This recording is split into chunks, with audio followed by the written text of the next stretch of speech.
Welcome to another edition of What's Up with yours truly, Dr. A. Nathan Young. We're here at our Covington campus, and listen, in just a minute, we're going to go inside for our teaching part of the service. But before we do that, listen, we want to know how this message impacts you, how it changes your life, how it inspires you. We'd like to hear how God is using this broadcast in your life.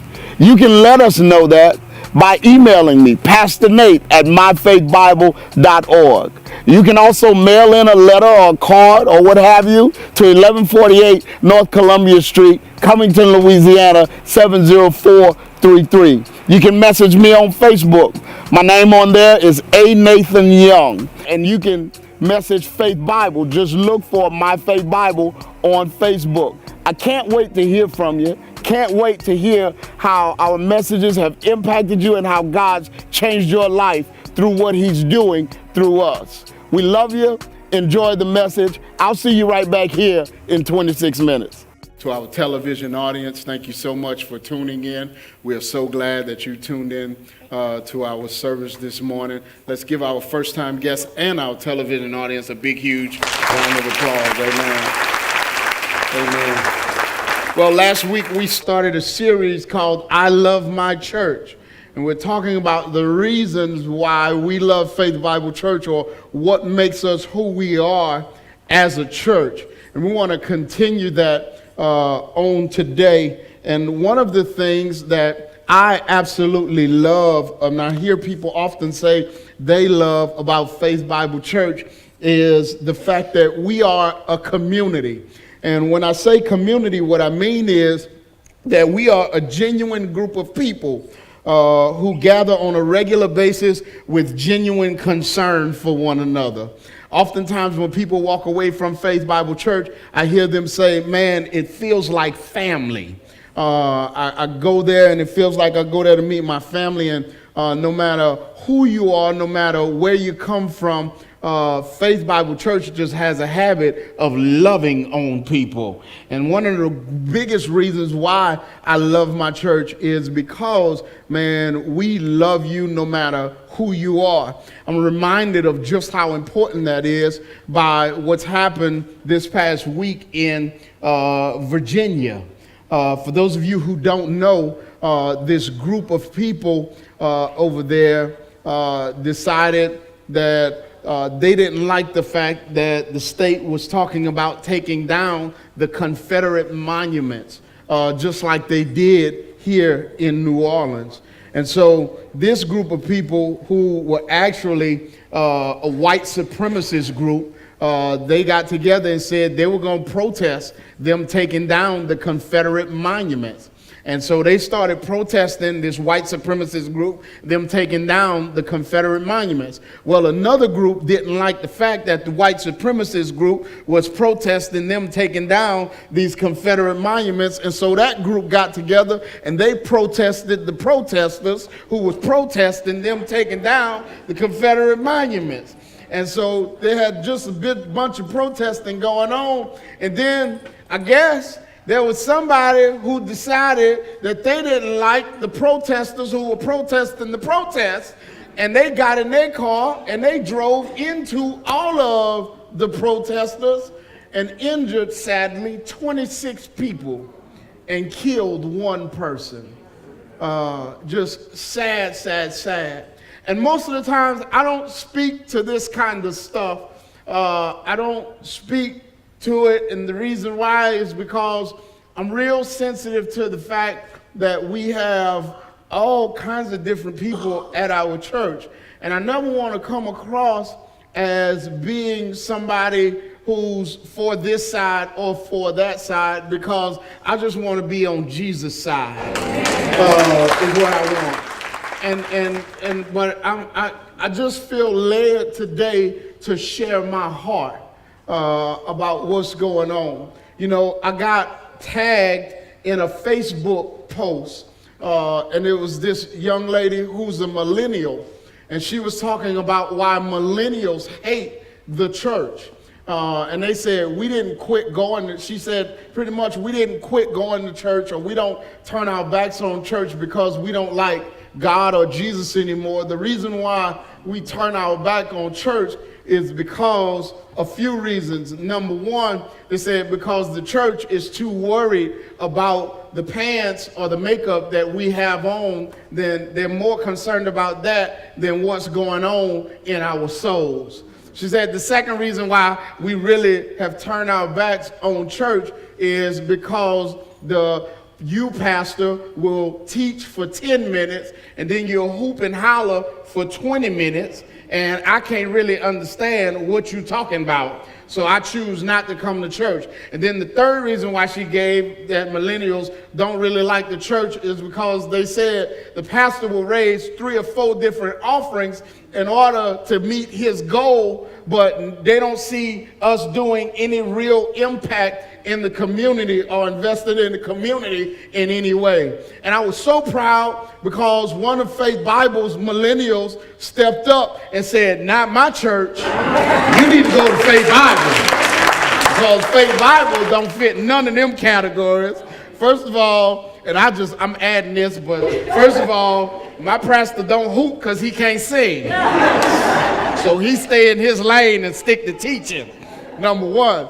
But second of all, we are definitely invested in the community, and we believe in investing in the community.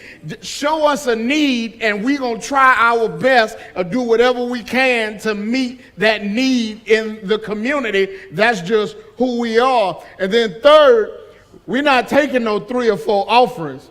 We're going to take one offering. And you better get it in for that one offering, because other than that, you missed it. You better catch us online, because we gone. We watching the game. It is over. That's just who we are as a church. And I thought about it, and I said, you know what? It's time for the church to tell the truth about some of this stuff. Because the truth be told, the reason why people are walking away from the church is they're right. The church got too much foolishness going on. And we are not being the organism that God intended for us to be, but instead we've gotten to the place where we're about all kinds of other things, including self-preservation, and that's not what God intended. And if we are going to reach the next generation for Jesus Christ, Faith Bible Church, listen to me. First of all, we got to be truthful about who we are. And yes, let me just be the first one to admit, yes, the church has messed up over the years. And yes, the church is still messed up even right now to this day. The church has participated in unjust causes. The church has been used to validate things like slavery. The church ignored Jim Crow. The church has been used to manipulate people. The church has been used to bring people to places where it shouldn't have. It's been used to control people. It's been used for all kinds of things outside of the way that God intended it to be used. And as the church, we got to get to the point where we stop burying our heads in the sand and just tell the truth about who we are and the path that we've come down. It's true. It's true, it's true, it's true. We've been, and then, as it relates to this thing that's going on with the Confederate monuments, where's the church? The church is silent. Yes. Saying nothing. We got to tell the truth, y'all. Let's tell the truth. Let's tell the truth. It's wrong to hate somebody. Yes. Because of the color of their skin. Yeah. It's wrong to lock people out of opportunities because of the color of their skin. That is just wrong. Yeah. And listen, hear me on this, all right? If it's wrong, black people, for them to hate us because of the color of our skin, it's just as wrong for us to hate them because of the color of theirs. We got to tell the truth about this stuff. And while I'm on this, can I just tell you the truth about the monuments? We had this deal in New Orleans and people getting all upset and all mad and all worked up behind the Confederate monuments in New Orleans. Can I just tell you the truth about it? The Confederate who cares? Nobody cares. And if you do care, you shouldn't care about whether or not the Confederate monuments are up or whether or not they're down. Why, Pastor Nate? They're about the history of slavery and all of this terrible stuff. You didn't even know they were there.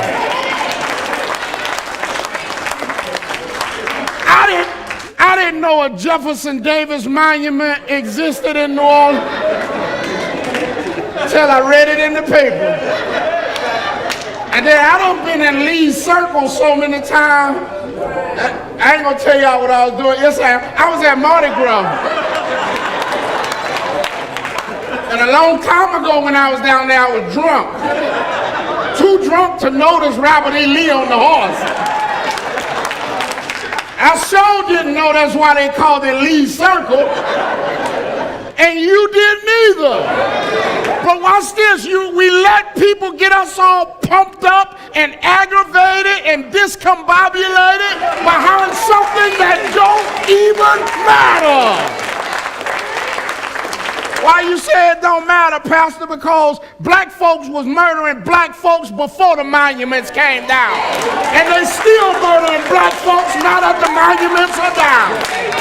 Poor folks was poor folks before they came down, and nobody cared about the poor community. And because them stupid monuments are down, don't mean anybody cares anymore about the poor community.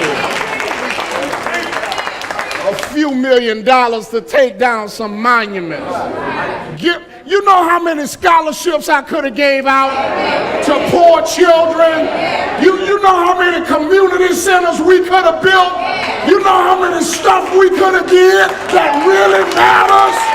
What about some stupid monuments? We all, who cares? Nobody cares. You shouldn't care. It don't change your situation whether the monument is up there or not.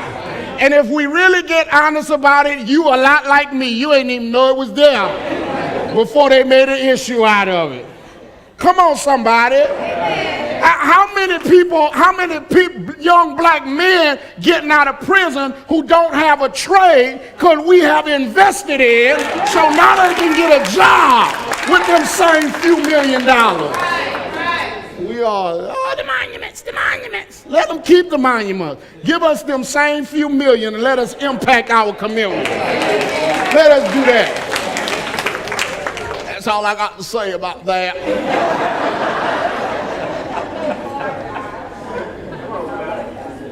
We get caught up in stuff that just don't matter. And no wonder the millennials are turned off from us. Stuff that don't matter. It just does not matter. They call me to go protest stuff all the time. Will you come stand with the pastor? And I'm like, my daddy, no. I'm not doing it. No, I'm not going to do it. Why? Come protest with me every day. Every day I'm trying to change my community. Now once a year you want to go protest and I ain't a real brother because I won't do it with you once a day. Well, you ain't a real brother because you ain't down here in the slums in the ditches with me every day investing in my community. That's all I got to say about that too. We gotta change our perspective, man. We gotta stop letting stuff get us all jacked up that just does not matter. And one of the things I love about Faith Bible Church is it don't matter who you are. You black, white, Chinese, Espanol. I don't know what I am like me. I claim myself a black man, but shoot, man, My mama, on my mama's side, my grandfather was Indian.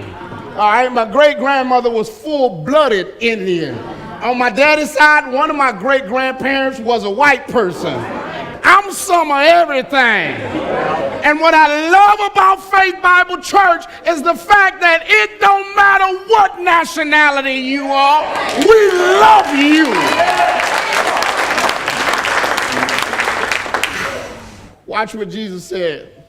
Matthew 16:18. It says, and I tell you, you are who? Peter. And on this rock, get this, I will build my what?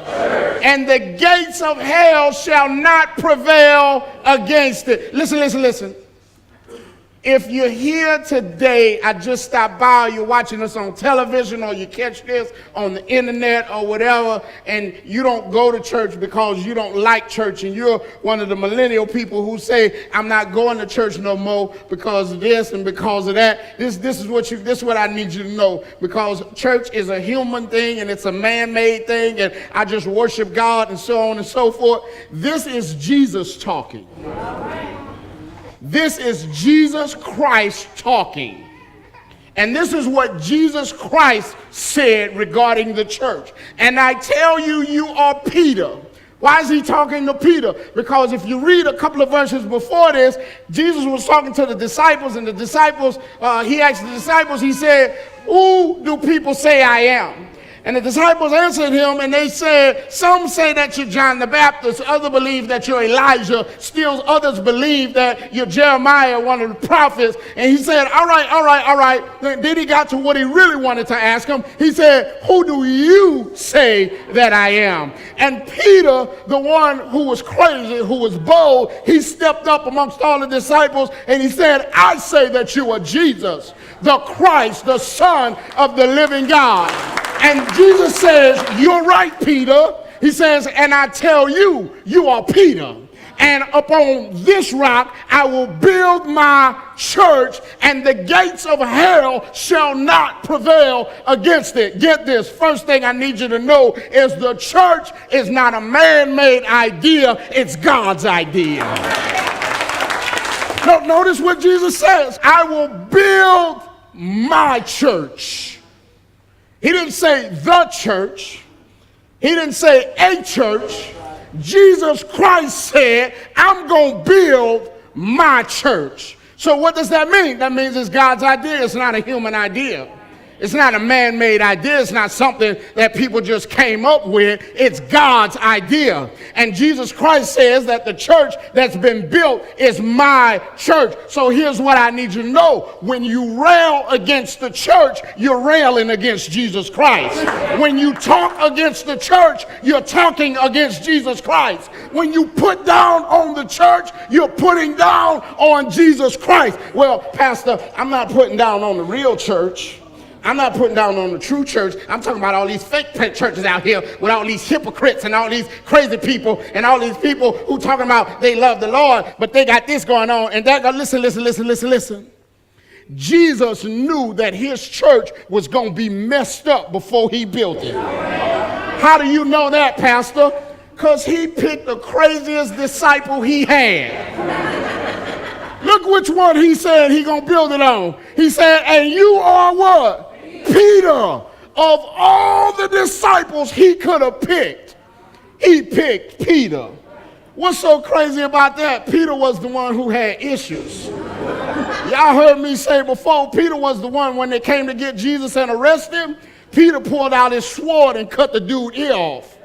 Peter was the crazy one, the one who wasn't afraid to say anything, the one who would just lose his tongue and just go off. He was that one, and yet Jesus said, yeah, build my church on you. He knew that his church was going to be messed up. But here's what you got to remember. As messed up as it is, as messed up as it has been, as much junk and as many schisms and isms and stuff that the church has been used for. We had the whole Jim Jones thing where he had people down in the islands drinking purple Kool-Aid and poisoning them. We had the whole David Koresh thing and the justified slavery and all of that. And all of that is true. It's time to tell the truth. But I got to tell you another truth, and that is that the church belongs to Jesus Christ. And he said that no matter what happens, the reason why my church will always survive, and not just survive, but go on and on and on and change life after life after life and family after family after family, is because it's mine, and I will not allow the gates of hell to prevail against it. So here's what you got to decide. Do you want to be a part of the change that the church needs, or the hell that tries to prevail against it? Because for some of us, listen to me, millennials, for some of us, especially because we don't like what's going on in the church, we've placed ourselves in a position where we are the hell that tries to prevail against the church of God. I feel bad for people when I see them putting down on the church.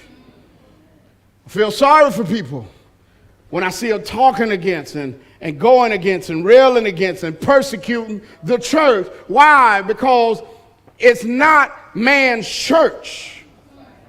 It's God's church. Christ established it.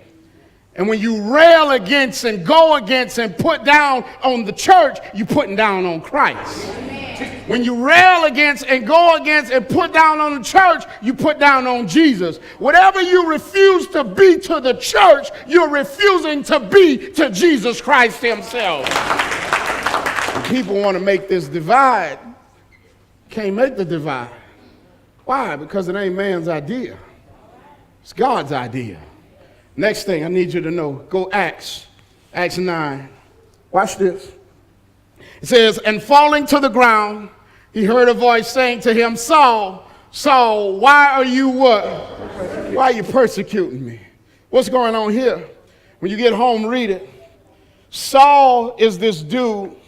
In this passage of scripture, a couple of verses later, his name gets changed to Paul. He wrote most of the New Testament. But before he was Paul, he was Saul.